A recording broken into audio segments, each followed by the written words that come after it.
There are a number of reasons why Skybound's ongoing Transformers comic book series by Daniel Warren Johnson is at the absolute peak of the Transformers mountain. Why it's the best fiction we've ever gotten out of the Transformers franchise. And so here's 10 of mine, starting with Optimus Prime's characterization. Optimus Prime is perfect in this comic book series. And I don't mean perfect in that the character doesn't have flaws. I mean perfect in the way it's written. Clearly, the authors understood the assignment when writing Optimus Prime because he cares for his fellow Autobots. He's strong enough to be gentle as Peter Cullen wants him to be. You can literally hear Peter Cullen's voice as you read this, thanks to how well it's written. But it even goes a step further, I think, than the cartoons or the movies, thanks to its mature tone. It can really give Optimus this sense of heroism, but also this sense of tragedy.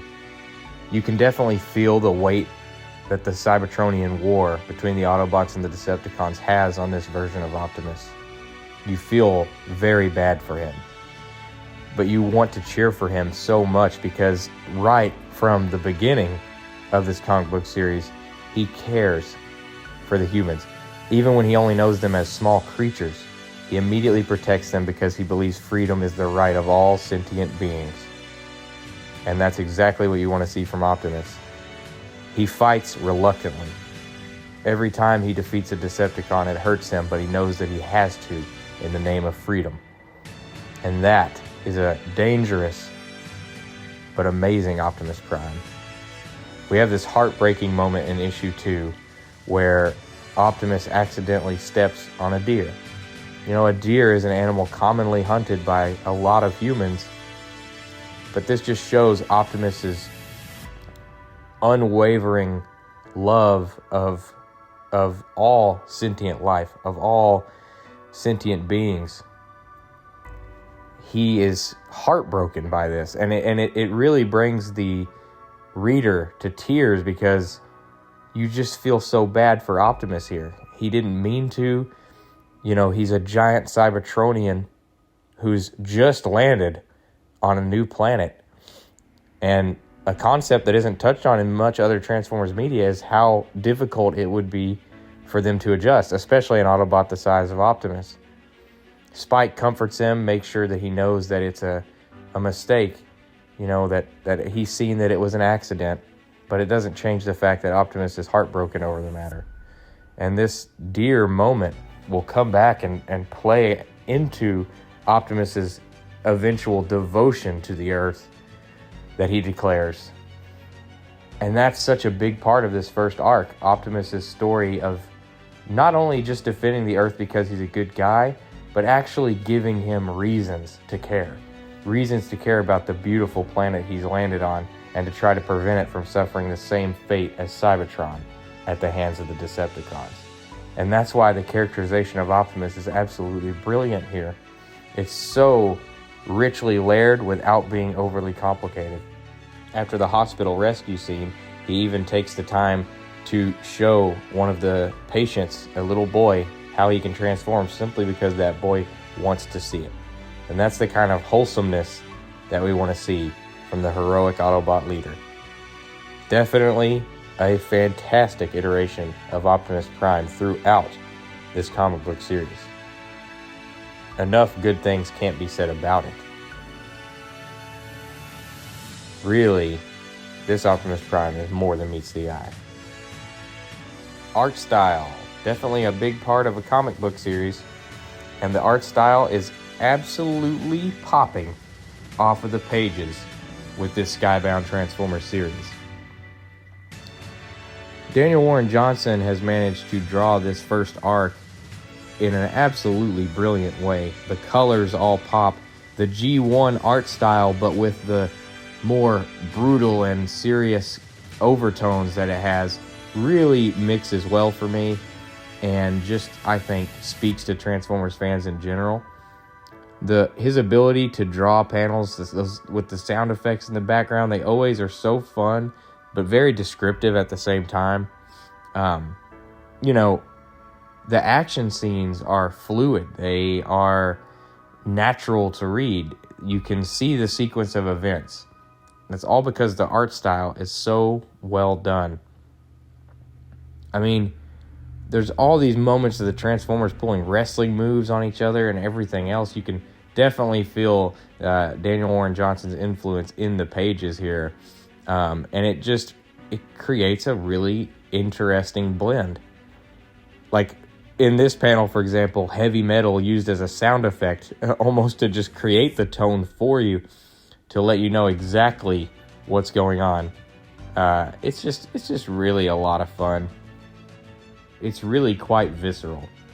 Again, it's that G1 inspired designs for the characters, but with this unmistakable style here that really gives it a pop, makes it feel extremely violent at times. It's just a really great blend, which brings us to our next reason, tone.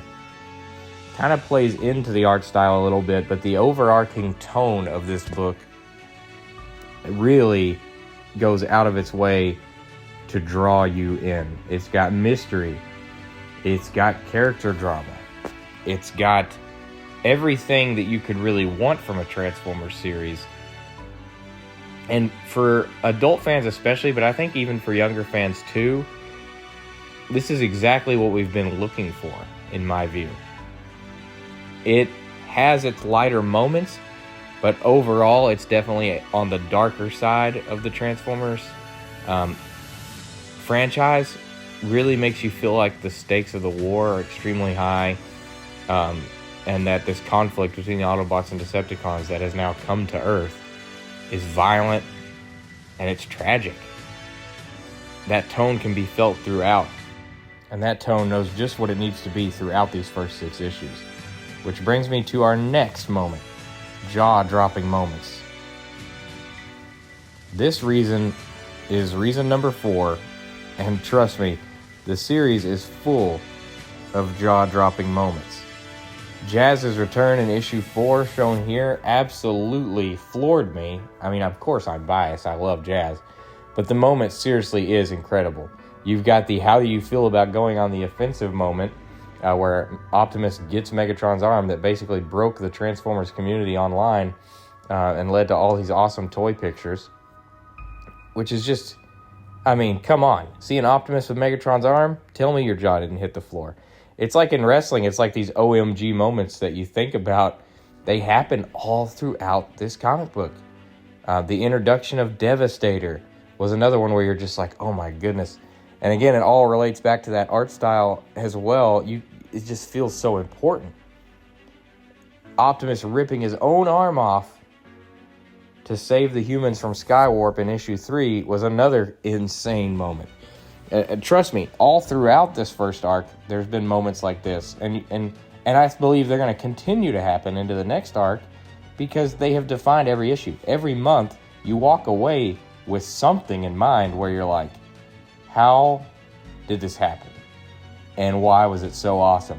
These moments will stick with you for, the whole month while you wait for the next issue. I mean, I'm still thinking about Sparky's sacrifice in issue 6, and really the whole entire Optimus versus Devastator sequence was flat out brilliant and was a continued moment like this throughout the whole fight. Seeing Optimus dual wield the Ion Blaster and Megatron's fusion cannon, seeing the the song in the background where Optimus is in an amazing pose and we know that the song they're referring to is The Touch, of course. I mean, it doesn't get much better than this. We're talking about moments that are going to go down in the Transformers iconography. Some already have. I mean, I really do think something about going on the offensive will live on forever. Which brings us to character interaction. Cliffjumper and Carly's relationship, Optimus's relationship with the other Autobots and with Spike, even his relationship to the Decepticons, like in this panel here with Soundwave. These characters, the way they interact with each other, feels very, very crucial to this comic book. they're all written quite well. These characters all have a very unique personality between each other, and every time they interact, you just feel exactly what I think the author wants you to feel. You know, even just little stuff like this. Cliff smiling when Jazz comes back because he knows that Jazz is going to turn the tide of the battle in issue 4, as he does, you know, saving the hospital. Ratchet being sort of an advisory role to Optimus Prime. All these character interaction moments are great to read. Which brings us to humans. Kind of playing in off the previous point, the humans in this comic book series are absolutely great. You know, I've seen it time and time again, whether it be cartoon, live action movie, whatever it is, Transformers fans typically have complaints about the human characters, like, oh, this is pointless. We just want the first 4 minutes of the Bumblebee movie, or, you know, stuff like that I hear all the time. I've never quite shared that opinion at all.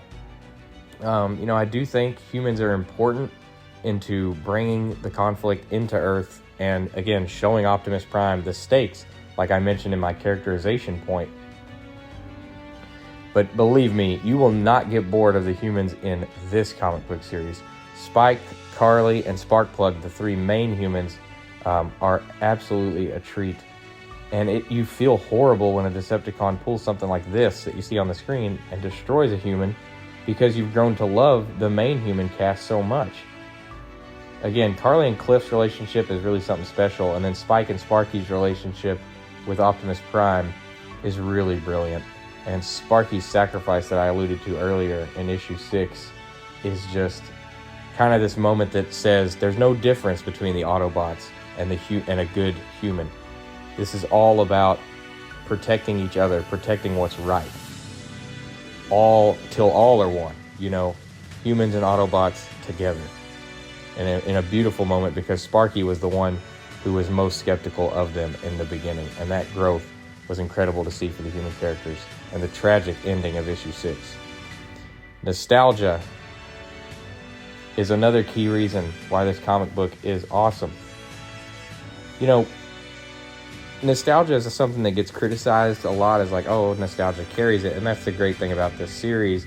Nostalgia doesn't carry this book. However, it does help it, of course. It knows how to stay fresh while still giving you these callbacks like, Prime, you can't die. Optimus's axe. Jazz's vehicle mode spawning in here. The previous touch reference. You know the song. But then you whip out RC's new vehicle mode and you see, yeah, the designs are still fresh here. It's paying homage without copying. And that's what's great about it. So feel the nostalgia.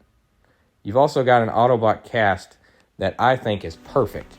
Jazz, Optimus Prime, Ratchet, Cliffjumper, Wheeljack, and RC are kind of the main Autobots that we've seen so far. And I love that cast. You know, Optimus Prime and Jazz are my favorite Autobots ever, and Jazz wasn't previously advertised for this series. So when he joined in issue 4, it was really like a dream come true to me. It's been a while since we've seen him in main stage Transformers media, and his characterization here is great. Seeing Cliffjumper and, you know, letting Bumblebee take a backseat so that we can see Cliffjumper more is really great as well, and kind of a full circle moment for him. I love that RC's being included here in the main cast, and I can't wait to see what Autobots we get next.